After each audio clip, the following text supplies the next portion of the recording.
principios del siglo XX con una reacción comprensible pero poco científica. La impresión era que el universo debe ser infinito, con un número infinito de estrellas, y debe ser eterno y debe ser inmutable. Estas afirmaciones ni se discutían siquiera hace 100 años. Y sin embargo, hay razones físicas para decir que no pueden aceptarse estas afirmaciones. Si el universo tuviese un número infinito de estrellas, todo el cielo estaría cubierto de estrellas y no habría espacio oscuro entre ellas. Lo que ocurre cuando vemos un bosque suficientemente profundo, llega el momento en que no se ve espacio entre los troncos, y algo parecido tendría que ocurrir si hubiese un número infinito de estrellas. Es la que se llama la paradoja de Olbers. Y esta paradoja tiene también otro aspecto que a mí todavía me parece más probativo.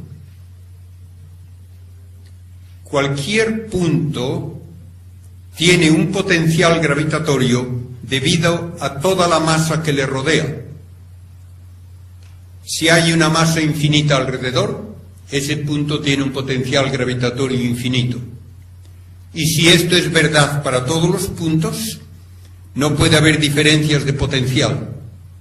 Y si no hay diferencias de potencial, no puede haber fuerza gravitatoria neta.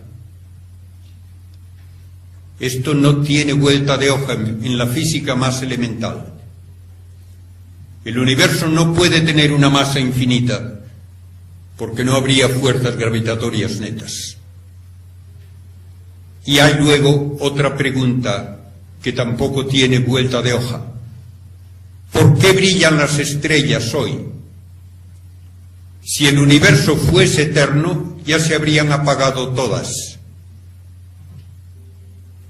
Entonces el universo no puede ser eterno, a no ser que uno postule que se crean de la nada nuevas estrellas constantemente para compensar las que se van apagando.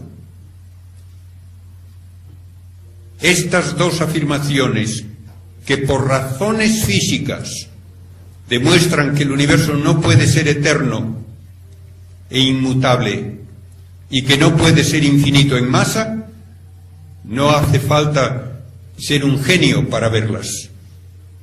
Y sin embargo no se discutía esto hace 100 años.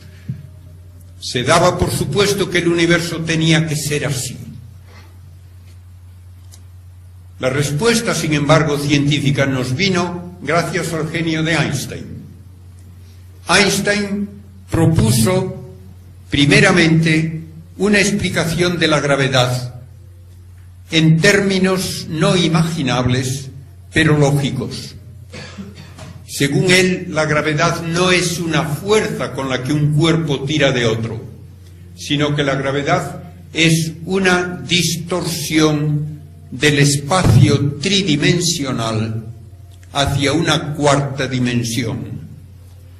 Y estoy también seguro de que han oído muchas veces, sí, la cuarta dimensión es el tiempo. Pues no es el tiempo.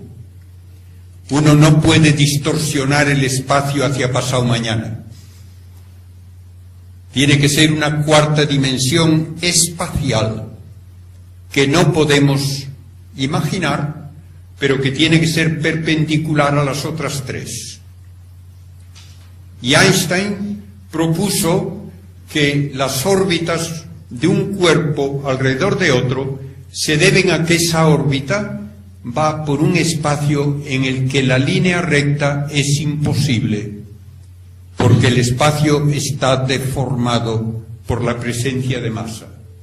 Y así pudo él explicar algo que se sabía que no correspondía a las ecuaciones de Newton. Según las ecuaciones de Newton, un planeta, pongamos Mercurio, tiene que repetir su órbita indefinidamente. Una elipse que es una curva cerrada y plana. En realidad no ocurre así.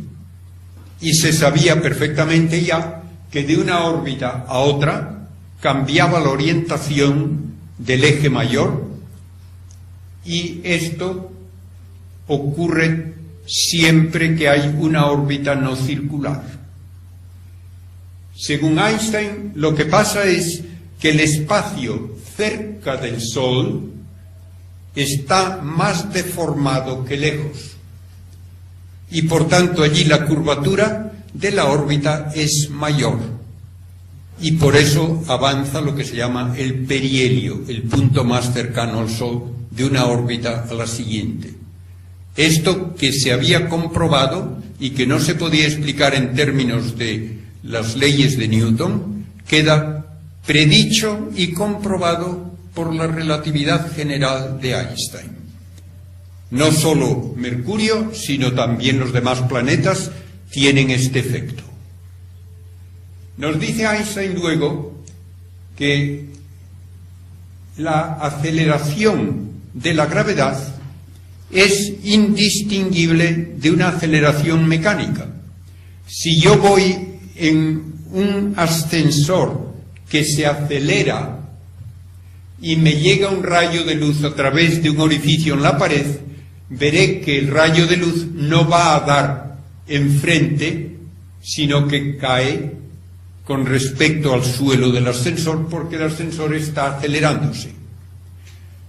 Según Einstein, toda aceleración tiene los mismos efectos, sea mecánica o gravitatoria, por lo tanto la luz también debe caerse en un campo gravitatorio. Y proponiendo esto, anunció que la luz de una estrella que durante un eclipse total de Sol no sería visible desde la Tierra, siguiendo una trayectoria curva, llega a la Tierra como si la estrella estuviese donde no está. Y esto se pudo comprobar en 1919, cuando se fotografió el cielo durante un eclipse de Sol, y dos estrellas cuya posición era bien conocida cuando el Sol no estaba allí, 6 meses antes, aparecían más separadas de lo debido cuando el Sol estaba en medio, porque su luz llegaba a nosotros de esa manera en que hay una trayectoria curva que nos obliga a apuntar al telescopio a donde la estrella no está. Un ejemplo magnífico de cómo esto es verdad lo tenemos en fotos recientes en que se ve el mismo cuásar en 4 sitios distintos al mismo tiempo, porque su luz nos llega por 4 trayectorias distintas por el campo gravitatorio de una galaxia intermedia. De modo que tenemos pruebas físicas de que el espacio se ve afectado por la presencia de masa, y en ese espacio no puede haber trayectorias rectas. El espacio se deforma. Aplicando esto a todo el universo, Einstein nos dice que toda la masa del universo debe causar una curvatura general que hace que el espacio tridimensional sea finito, pero ilimitado. Finito, tiene un volumen calculable, no es infinito, pero es ilimitado en el sentido que no tiene límite, no tiene borde. Es lo mismo que ocurre con la superficie terrestre en 2 dimensiones. La superficie terrestre sabemos perfectamente cuántos kilómetros cuadrados tiene, pero yo puedo recorrer toda la Tierra y nunca encuentro un borde, nunca encuentro un límite. Por lo tanto, la superficie es finita, pero ilimitada, y no es parte de una superficie mayor. En una dimensión más, Einstein nos dice lo mismo del espacio. Es finito, pero ilimitado, y no es parte de un volumen mayor. Pero las ecuaciones de Einstein exigían algo más. Exigían que este espacio debía estar o en expansión o en contracción. Algo que a Einstein no le gustaba nada, porque él creía, lo mismo que la mayor parte de los científicos de su tiempo, que el universo tenía que ser estático, inmutable. Dos matemáticos, uno ruso, Friedman, y otro, un sacerdote belga, Lemaitre, resolvieron las ecuaciones de Einstein y le mostraron que no podía evitarse esa evolución del universo, aun metiendo una fuerza ficticia que él había incluido, que llamó la constante cosmológica. El universo necesariamente tenía que ser evolutivo. Y en 1929 se anunciaron los resultados de medidas de distancia y velocidad a galaxias cada vez más lejanas. El corrimiento de unas líneas del espectro hacia el rojo es una indicación de velocidad de alejamiento. Pues bien, cuanto más lejos está de nosotros una galaxia, más aprisa se está alejando de nosotros. Tenemos la base de una nueva cosmología con la ley de Hubble. Hay una relación entre velocidad y distancia que se ha cumplido no solo con las pocas galaxias que pudo observar Hubble, sino también luego con las galaxias vistas con los telescopios más potentes y los cuasares más lejanos. El universo está en expansión porque es el espacio mismo el que se expande y arrastra consigo a las galaxias y también aumenta las longitudes de onda, haciendo rojiza la luz de esas galaxias. Por lo tanto, todas las galaxias se alejan unas de otras, ninguna es el centro. Desde cualquiera se puede ver que las demás se alejan de ella, y dando marcha atrás a ese proceso, tenemos que decir que antes el universo era más pequeño, más denso, más caliente, y así llegamos a un comienzo en que toda la masa del universo estaba en una única hoguera gigantesca, tal vez en los primeros instantes de un tamaño menor que un átomo. Es lo que se llama ahora la gran explosión, el Big Bang. El universo comienza en un estado de altísima densidad y temperatura. Y esto, naturalmente, no se acepta porque sí. Si ha de aceptarse como afirmación científica, tiene que tener comprobación experimental. ¿Cómo sé yo que hubo una hoguera si voy por el campo? Lo sabré si encuentro cenizas y tal vez unas piedras calientes, además, alrededor. Pues bien, hay que buscar las cenizas y el calor de aquella gran hoguera.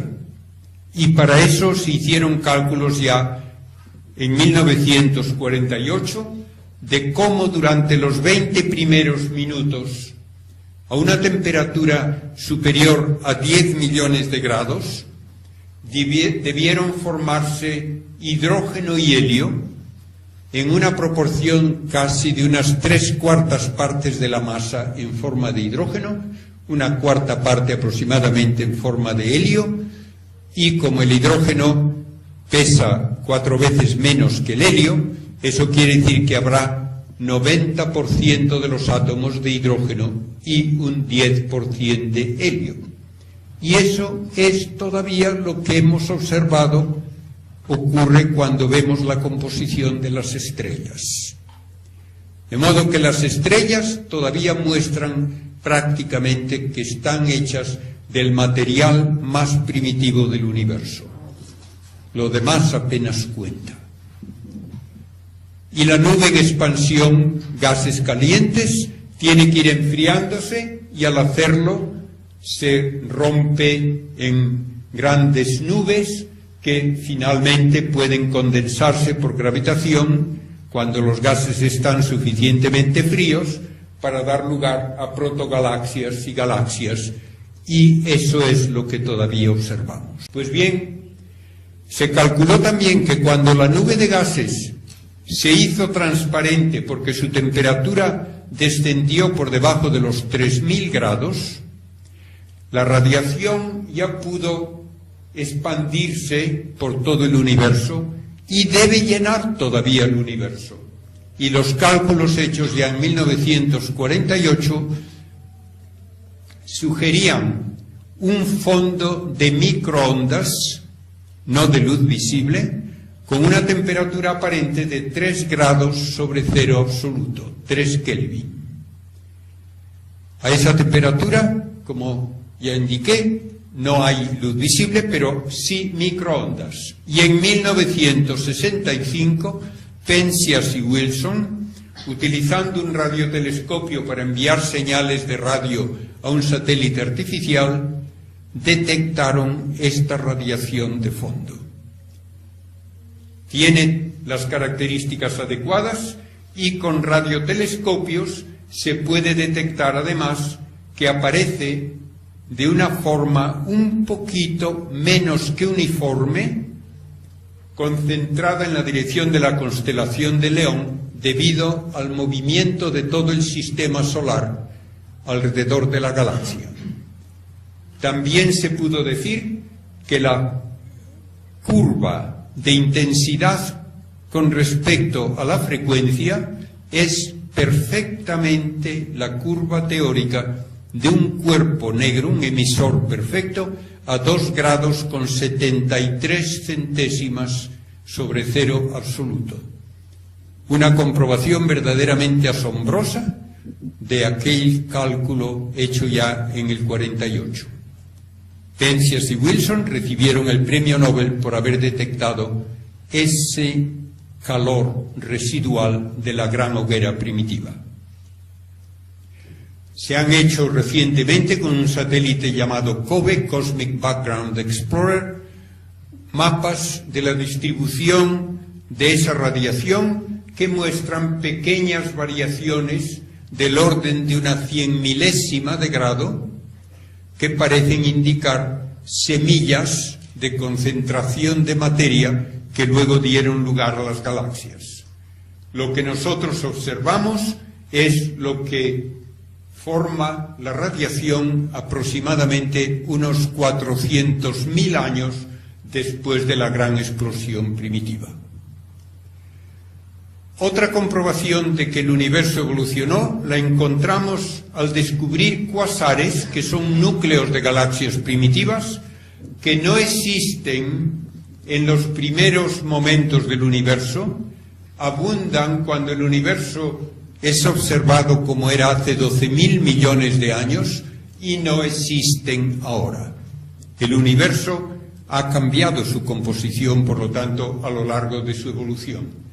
Y tenemos 3 modos básicos de calcular su edad: por la edad de las estrellas más primitivas, de los elementos radioactivos más duraderos y por el movimiento de las galaxias, y todo nos lleva a un momento de hace casi 14.000 millones de años.